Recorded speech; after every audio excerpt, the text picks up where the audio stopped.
ওকে, তাহলে আজকে আমরা পড়ব অ্যাটমিক স্ট্রাকচার বা পরমাণুর গঠন। তো আমরা ছোটোবেলা থেকে জেনে এসেছি কীরকম যে পরমাণু বলতে আমরা কি বুঝি না, পরমাণু হচ্ছে যে কোনো পদার্থের একটা ক্ষুদ্রতম অবস্থা। সেটা আমরা আগেই পড়েছিলাম যে যে কোনো পদার্থের সবথেকে ক্ষুদ্রতম অবস্থা যাকে আর ভাঙা যায় না, সেটা আমাদের ছিল কি না পরমাণু।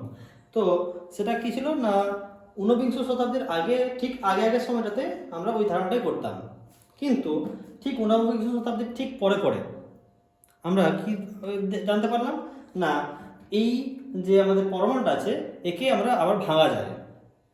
কীরকম ভাবে ভাঙা যায় না, এটাকে আবার ইলেকট্রন, প্রোটন, নিউট্রন এরকম তিনটে ভাগে ভাঙা যায়। কীরকম ভাবে না, পরমাণু ছিল আমাদের ছিল, একে আমরা কীভাবে ভাঙলাম না, ইলেকট্রন,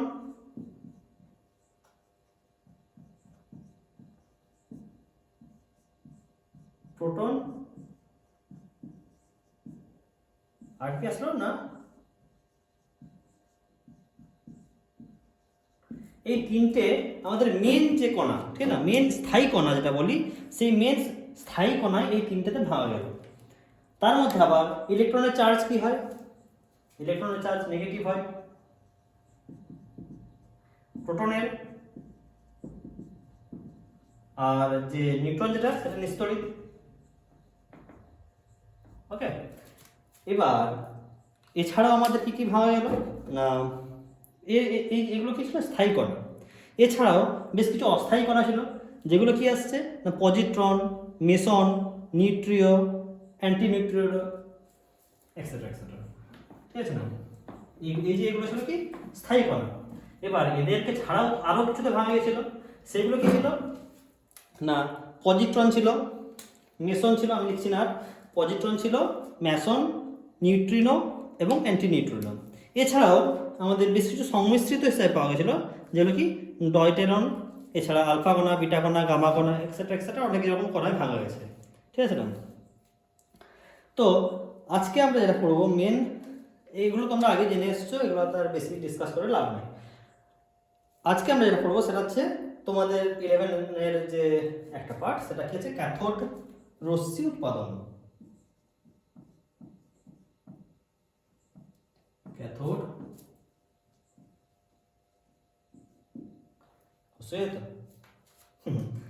উৎপাদন এবং ইলেকট্রনের আবিষ্কার।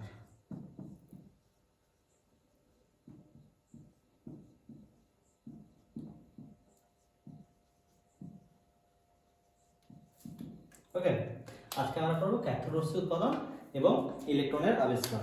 ওকে, তো এই যে ক্যাথোড রশ্মিটা কি, আমরা সবাই জানি যে যে কোনো তড়িৎদ্বার, যে কোনো ব্যাটারি বা যে কোনো তড়িৎদ্বার আমরা বলি, তার দুটো পার্ট থাকে। একটা কি থাকে না, পজিটিভ পার্ট থাকে একটা, আর কি থাকে নেগেটিভ পার্ট থাকে, তাই তো? আমরা কি একটা পজিটিভ পার্ট হয়, একটা নেগেটিভ পার্ট হয়। নেগেটিভটাকে আমরা কি বলি, ক্যাথোড বলি, তাই না? আর পজিটিভটা কি বলি, অ্যানোড। তো বিজ্ঞানী উইলিয়াম ক্রুক্স 1878 খ্রিস্টাব্দে, ঠিক আছে না, তখন তিনি বিভিন্ন রকম পরীক্ষা নিরীক্ষায় কাজ করছিলেন, ঠিক আছে না। সেই সময় তিনি এই রকম কিছু পরীক্ষা নিরীক্ষা করতে গিয়ে তিনি দেখেন কি ক্যাথোড রশ্মি থেকে এক প্রকার অদৃশ্য রশ্মি বেরোচ্ছে। সেটা কীভাবে বেরোচ্ছে সেটা একটা হচ্ছে তার ডায়াগ্রাম আছে, তো সেটা আমরা এবার এঁকে দেখাই। তো স্যার উইলিয়াম ক্রুক্স যে গ্যাস নলটা ইউজ করেন বা যে এক্সপেরিমেন্টাল টিউব তিনি যেটা ইউজ করেন, সেটা কিছুটা এরকম দেখতে ছিল, যার এক পাশে ছিল অ্যানোড, এক পাশে ছিল ক্যাথোড, সরি এই পাশটা তো অ্যানোড পজিটিভ, তাহলে এই পাশটা অ্যানোড, এই পাশটা ক্যাথোড, আর একটা জায়গা দিয়ে গেলে সমস্ত গ্যাসটা বের করে যাতে নেওয়া যায়, ঠিক আছে না।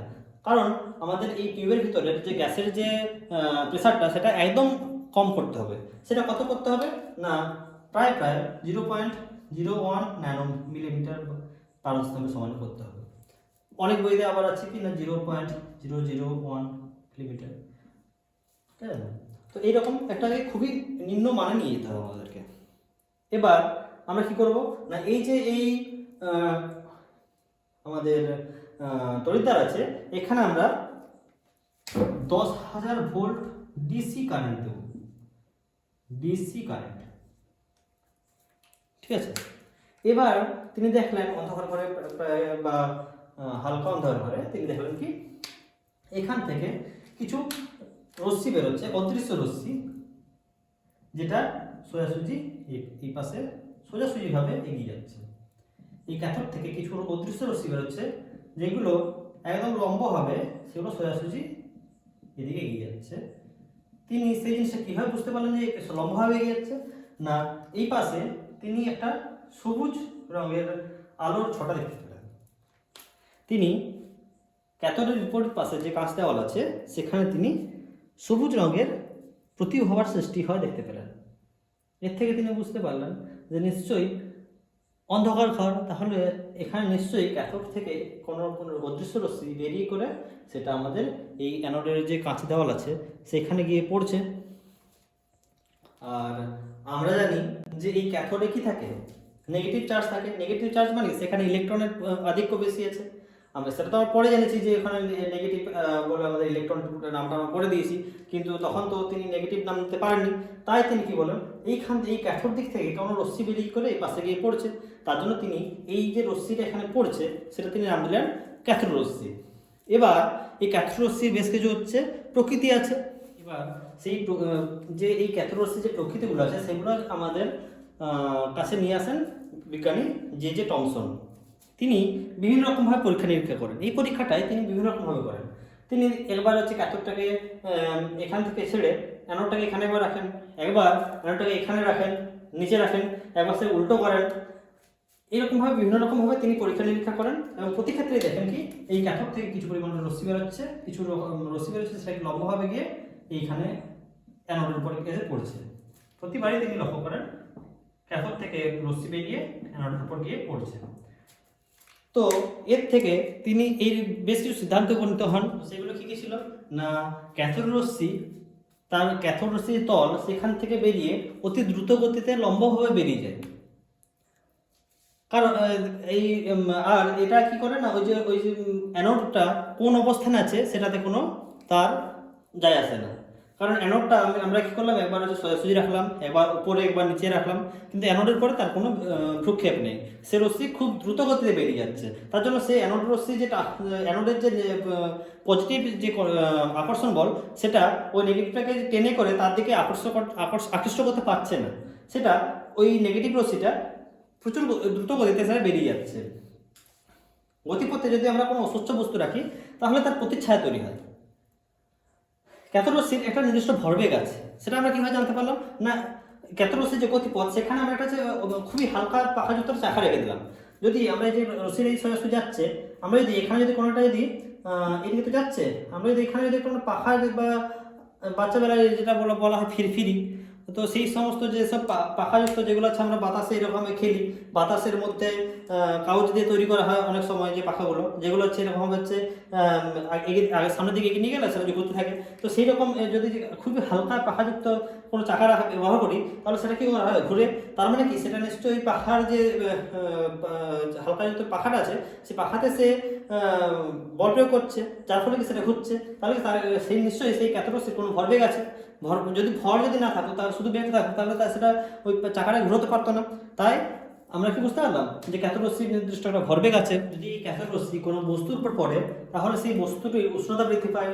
কোনো যদি গ্যাসের মধ্যে দিয়ে যায়, অ্যাজ লাইক যদি আমরা কি করি না, ওই গ্যাস টিউবের আমরা যে এক্সপেরিমেন্টের টিউব, তার ভিতর থেকে সমস্ত গ্যাসটা আমরা বের করে নিই। যদি সেটা ওই বিভিন্ন যদি ওখানে গ্যাস থাকে এবং যদি এই ক্যাথোড রশ্মিটা যদি গ্যাসের মধ্যে দিয়ে যায় তাহলে সেই গ্যাসটাকে আয়নিত করবে, ফটোগ্রাফিক প্লেটের উপর প্রচুর ক্ষতি করে। এছাড়া যদি আমরা জেডএনএস ও বেরিলিয়াম প্লাটিনাম সায়ানাইডের যদি প্রলিপ্ত পর্দা আমরা ইউজ করি তাহলে সেখানেতে প্রতিপ্রবাহ সৃষ্টি করে। এছাড়া আমাদের কাছের তলেও প্রতিপ্রবাহ সৃষ্টি করে। প্রথম আমরা কাছের তলেই প্রতিপ্রবাহ পেয়েছিলাম। তারপরে আমাদের দেখা গেছে কি না যে জেডএনএস কিংবা বেরিলিয়াম প্লাটিনাম সায়ানাইড এইসবের যদি প্রলিপ্ত পর্দা থাকে, এইসব প্রলেপ দেওয়া যে যদি পর্দা থাকে তাহলে সেই পর্দায় সেই প্রতিপ্রবাহ সৃষ্টি করছে। ঠিক আছে, দেখো যেহেতু ওই ক্যাথোড রশ্মির একটা নির্দিষ্ট ভরবেগ আছে, তাই সেটা পাতলা ধাতব পাতকে ভেদ করে চলে যেতে পারে। চৌম্বক ক্ষেত্রের প্রভাবে কণাটি বিক্ষিপ্ত হয়। কীরকমভাবে বিক্ষিপ্ত হয় দেখাচ্ছি। যে আমরা যখন যদি দেখি যে এইটা ধরো হচ্ছে তোমার একটা মুখর নল, এখানে আমরা ক্যাথোড রশ্মি, এখানে আমরা কি হচ্ছে না ক্যাথোড দিচ্ছি, এখানে আমাদের অ্যানোড আছে। ওকে, এবার আমরা কি করছি না এখান থেকে তো ক্যাথোড রশ্মি বেরিয়ে যাচ্ছে। ওকে, এবার আমরা এখানে একটা কি করলাম না, এখানে আমরা একটা পজিটিভ দিলাম যেটা কি অ্যানোডটা, আমরা এখানে কি দিলাম না একটা ক্যাথোড দিয়ে দিলাম নেগেটিভ।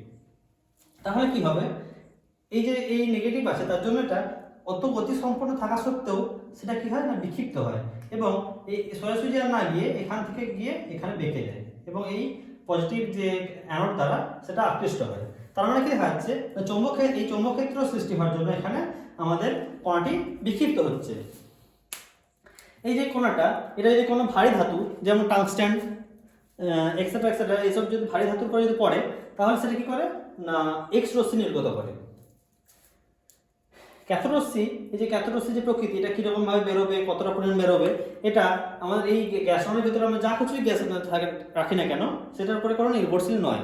এখানে যেমন অক্সিজেন রাখি, হাইড্রোজেন রাখি, যা কিছু রাখি না কেন, এই মক্ষর নলের ভিতরে উপস্থিত যে গ্যাসের উপরে এই ক্যাথোড রশ্মি যে প্রকৃতি সেটা নির্ভরশীল নয়। এমনকি এখানে যদি আমরা বিভিন্ন অন্যরকম, এখানে যদি আমরা কপার, লোহা, সোনা, যা কিছুই আমরা ধাতু ইউজ করি না কেন, ক্যাথোডের রশ্মির প্রকৃতি এই ধাতুর উপরে কখনো নির্ভরশীল নয়।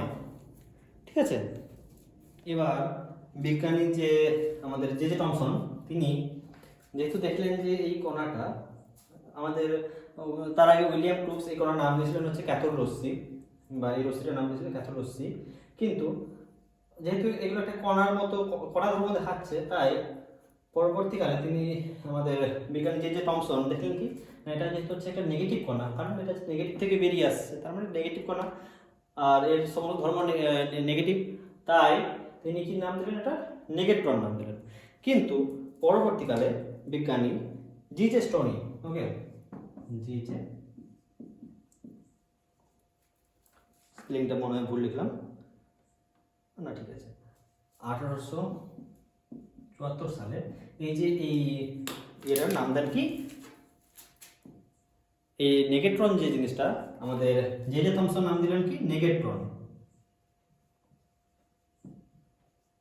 যেহেতু নেগেটিভ তাই তিনি নাম দিলেন নেগেট্রন। কিন্তু পরবর্তীকালে আমাদের বিজ্ঞানী জে জে স্টোনি তিনি নাম দিলেন কি ইলেকট্রন। ওকে,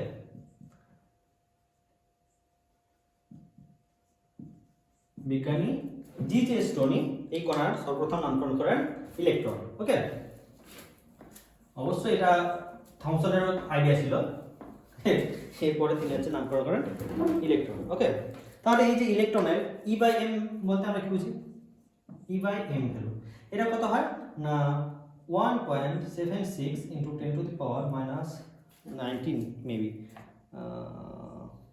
1.76 × 9 - 8 কুলম। ওকে, কুলম পার গ্রাম। এই E/m বলতে আমরা কি বুঝি, ই হচ্ছে আমাদের ক্যাথোড রশ্মির কণার আধান, আর এম হচ্ছে এই ক্যাথোড রশ্মির একটা কণার ভর। ওকে, এবার ইলেকট্রনের চার্জ আমরা সবাই জানি, ইলেকট্রনের চার্জ কত হয় -1.602 × 10⁻⁻19 কুলম। আমরা যদি জুলে করতে চাই তাহলে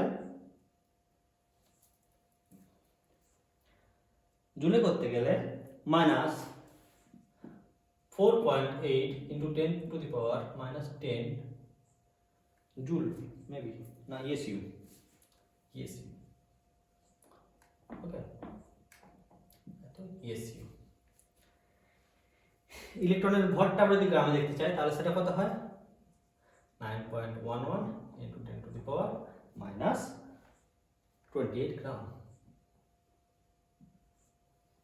ওকে, আর ইলেকট্রনের যে ব্যাসার্ধ হয় সেটা কত হয় না 2.8 × 10⁻⁻13 সেমি। ওকে, এগুলোই ছিল তার ভ্যালু। এটা কি, এটা হচ্ছে E/m এর ভ্যালু প্রথমেরটা, তারপর এটা কি আসলো, এটা হচ্ছে ইলেকট্রনের চার্জ এত কুলম্বে, এটা এসআইতে আর এটা সিরিয়াসে, আর এটা তার হচ্ছে ওয়েট, আর এটা তার হচ্ছে রেডিয়াস। ওকে, যেহেতু এটা কণা তার রেডিয়াস থাকবেই, তো সেই রেডিয়াসটা হচ্ছে এটা। ওকে, সমস্ত মৌলের পরমাণুর অন্যতম উপাদান হচ্ছে একটা ইলেকট্রন, এই কথাটা তারপরে আসে। কি কথা আছে না, সমস্ত যে পরমাণু তার একটা মূল কণা, সেটা কি না হচ্ছে ইলেকট্রন।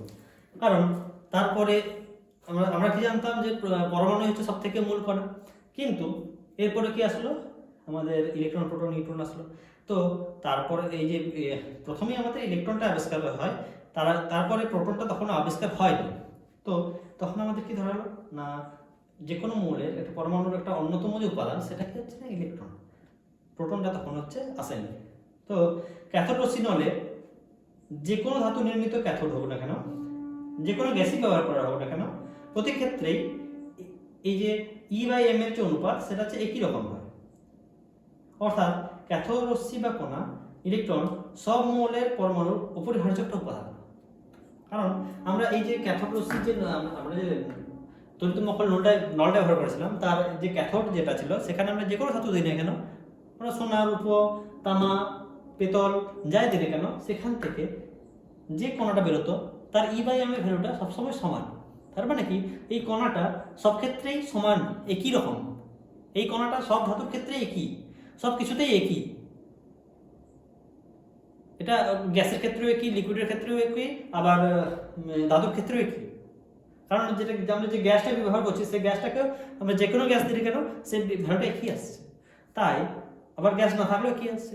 তাই আমরা কি দেখতে পেলাম যে এই ক্যাথোড রশ্মি বা ক্যাথোড কণাটা বা ইলেকট্রনটাই হচ্ছে কি না, সমস্ত মৌলের পরমাণু, যে কোনো মৌল পরমাণু না কেন, সেটা হচ্ছে কি একটা মেন, ওটা ইলেকট্রন থাকবেই, ঠিক আছে না। আচ্ছা, পরমাণুতে ইলেকট্রনের অস্তিত্বের এবার প্রমাণ পাওয়া গেল। কিভাবে পাওয়া গেল না, ক্যাথোড রশ্মির উৎপাদনের পরীক্ষা ছাড়াও অন্যান্য পরীক্ষার সাহায্যে পরমাণুতে ইলেকট্রনের অস্তিত্ব বিভিন্ন রকম প্রমাণ পাওয়া গেছে। যেরকম তেজস্ক্রিয় মৌলের পরমাণু থেকে স্বতঃস্ফূর্তভাবে যে বিটা কণা নির্গত হয়, তা হচ্ছে ইলেকট্রন ছাড়া অন্য কিছুই না, কারণ সেটা হচ্ছে নেগেটিভ চার্জ। সোডিয়াম, পটাশিয়াম ইত্যাদি সক্রিয় ধাতুর উপর অতিবেগুনি রশ্মি আপতিত হলে ধাতব তল থেকে যে নেগেটিভ চার্জযুক্ত কণা মুক্ত হয়, সেটা অবশ্যই ইলেকট্রন। কিছু সংখ্যক ধাতুকে তীব্রভাবে উত্তপ্ত করলে নেগেটিভ চার্জযুক্ত কণা মুক্ত হচ্ছে। তাই এইসব প্রমাণ থেকে আমরা বলতে পারি কি না, পরমাণুতে ইলেকট্রন অবশ্যই উপস্থিত আছে। ক্যাথোড রশ্মির এবার উৎপত্তির ব্যাখ্যা। এটা তো হচ্ছে বিজ্ঞানী উইলিয়াম ক্রুক্স তো করেছিলেন, তারপরে আমাদের যে থমসন, এগুলো হচ্ছে বিভিন্ন রকমভাবে ব্যাখ্যা দিলেন। তো তড়িৎ-মকল নলে উচ্চ বিভবের পার্থক্যে ক্যাথোড গঠনকারী ধাতু পৃষ্ঠ থেকে ইলেকট্রন মুক্ত হয়ে তড়িৎ ক্ষেত্রে ধাবমান হয়। এটা কি ক্যাথোড রশ্মির উৎপত্তির মেন ব্যাখ্যা। এছাড়া কি হয় না, নলের মধ্যস্থ গ্যাসীয় পদার্থের অণু বা পরমাণুগুলির সঙ্গে উচ্চ বেগে ধাবমান এই ইলেকট্রনগুলির সংঘর্ষ ঘটিয়ে আরও অধিক সংখ্যক ইলেকট্রন মুক্ত হয়, দিয়ে ওই তড়িৎ-মকল নলটা পুরোটাই আয়নিত গ্যাস দ্বারা ভর্তি হয়ে যায়। বিভব পার্থক্য যত বেশি হয়, ক্যাথোড রশ্মিতে ইলেকট্রনের সংখ্যা ও ইলেকট্রনের গতিবেগ ততই বেশি হয়। কারণ আমরা যদি এখানে এই যে দুটো যে তড়িৎ পৃষ্ঠ রেখেছি, আমরা ক্যাথোড আর অ্যানোড রেখেছি, এখানে যদি বিভব পার্থক্য যত বেশি রাখি, তত বেশি কি হবে না, ইলেকট্রনের সংখ্যা আর গতিটা তত বেশি বৃদ্ধি হবে। আমরা নিশ্চয়ই ওহমের সূত্র জানি যে ভি ভ্যারেজাস আই और ভি ইকুয়াল টু আইআর। তো এখান থেকে আমরা জানতাম যে যদি কোনো দুটি বিন্দু আধানের বিন্দু এলাকায় যদি আমাদের বিভব পার্থক্য যত বেশি হবে, তত বেশি হচ্ছে তার মধ্যে তড়িৎ প্রবাহ বাড়বে। এটাই ছিল আমাদের ওহমের সূত্র। তো সেই ওহমের সূত্রটা আমরা যদি রিকল করি, তাহলে আমরা বুঝতে পারবো যে এই ক্যাথোড রশ্মিটায় উৎপত্তির যে ব্যাখ্যাটা, সেটা আমরা বুঝতেই পারবো। ওকে, তাহলে এই যে ক্যাথোড রশ্মিকে আমরা সরাসরি আমাদের কীভাবে আমরা এই ক্যাথোড রশ্মিটা ইউজ করি, কি কাজে আমরা এই ক্যাথোড রশ্মিটা ইউজ করি। আমাদের আগেকার দিনে আমরা কি করতাম, সেই বড় টিভি ইউজ করতাম। টিভিগুলোর সেই কিছুটা সাইড থেকে যদি আমরা দেখি, তাহলে কীরকম দেখাতো না এই যেরকমভাবে একটা টিভিতে দেখাতো এরকমভাবে কিছুটা এই স্ট্রাকচারে টিভিতে থাকতো। আমি ফটো শেয়ার করবো যে থাম্বনেলে যে ফটো থাকবে সেরকম ফটোটা, কিংবা আমরা যদি দেখি ফটোটাকে কিছুটা এরকম দেখতে লাগে। ফটো নেটে সার্চ করে দেখতে পারো যে এইরকম যে কিছু টিভি, যে আগের দিনে যে টিভিগুলোর যে ভিতরটা দেখি, আগের দিনে কিছুটা এরকম টিভিগুলো আমরা ইউজ করতাম। এই টিভিগুলোর যদি আমরা এই যে কালার টিভিগুলো যেগুলো আছে দেখতে পাচ্ছি, তো এর যে ভিতরটা দেখতে পেলে আমরা কিছুটা এরকম থাকতো। এই যে এখানের এই যে পিকচার টিউবটা আছে না, এইখানে আমরা ক্যাথোড রশ্মি ইউজ করতাম, আর এই ক্যাথোড রশ্মি এখান থেকে বেরিয়ে আমাদের স্ক্রিনের উপর পড়তো, আর এই স্ক্রিনের উপর পড়ে বিভিন্ন রকম প্রতিপ্রভাব সৃষ্টি করতো। সেইটাই আমরা আগের দিনে সাদা কালো টিভি দেখতাম। আবার এটাই পরবর্তীকালে আমাদের বিভিন্ন রকম কালার টিভিতে আমরা ইউজ করি। এই থিওরিটাকেই আমরা কালার টিভিতে ইউজ করেছি, ঠিক আছে না? এটাই হচ্ছে আমাদের এই ক্যাথোড রশ্মির একটা খুবই জলজান্ত উদাহরণ, যেটা আমরা সাধারণত আমরা ইউজ করে থাকি আমাদের পুরনো টিভিগুলোতে। এটা দেখো, এই ছবিটা দেখো, এখানে এই যে এখান থেকে আমাদের বিভিন্ন রকম ক্যাথোড রশ্মি বেরিয়ে এসে এই টিভিতে পড়তো, এই টিভির যে স্ক্রিন সেখানে পড়ে আমাদের ছবি দেখাতো। এটাই হচ্ছে একটা তার ডায়াগ্রামের ছবি। তোমরা যদি জেনে থাকো যে আগেকার টিভি কীরকম হতো, তো সেই আগেকার টিভিতে এইরকম কিছুটা ভিতরে থাকতো, সে ভিতরে এইখান থেকে প্রচুর ভোল্টেজে আমরা ভিতরে কারেন্ট পেতাম, আর ভিতরে আমাদের কোনোদিন ছুতে দিত না কেউ। আমাদের বাড়িতে আগে থাকতো যেগুলোতে যদি কোনো দিন টিভি খোলা হতো, তাহলে টিভি সারাই করে যদি আসতো মানুষ, তাহলে তারা কখনো এই টিভির ভিতরটাকে কখনো ছুতে দিত না, কারণ তারা জানতো যে এখানে প্রচুর ভোল্টেজে কারেন্ট থাকে এবং অসাবধানতায় হাত দিলে সেখানে মৃত্যু পর্যন্ত হতে পারে। তো এইভাবে আমরা ক্যাথোড রশ্মির একটা জলজান্ত উদাহরণ আমাদের চোখের সামনে আমরা দেখতে পেতাম আগে। এখনকার তো এলইডি টিভি, এখনগুলোতে এই জিনিসটা এই থিওরি ব্যবহার করা হয় না, কিন্তু আগেকার দিনে আমাদের এই ক্যাথোড রশ্মিটাকেই আমরা টিভিতে ব্যবহার করতাম।